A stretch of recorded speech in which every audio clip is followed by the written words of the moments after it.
कोकण आणि काजूचा घनिष्ठ संबंध आहे.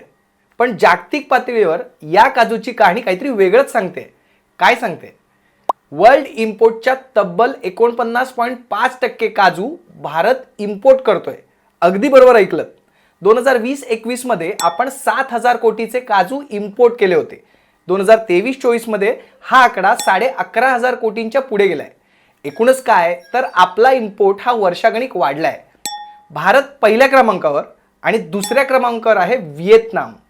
बरं, व्हिएतनाम किती इम्पोर्ट करतोय तर जवळपास 48%. म्हणजे जगातून तब्बल 97% काजू या दोन देशातच इम्पोर्ट होत आहे. अर्थात हे खरं आहे की आपण इम्पोर्ट काजू प्रोसेस करून पुन्हा जगभरात पाठवतोय. 2023-24 मध्ये आपण 2,500 कोटींचे काजू परदेशात पाठवलेत. यातही मोठा वाटा आहे तो केरळ, कर्नाटक सारख्या साऊथच्या राज्यांचा. मग कोकणकर आपण कुठे आहात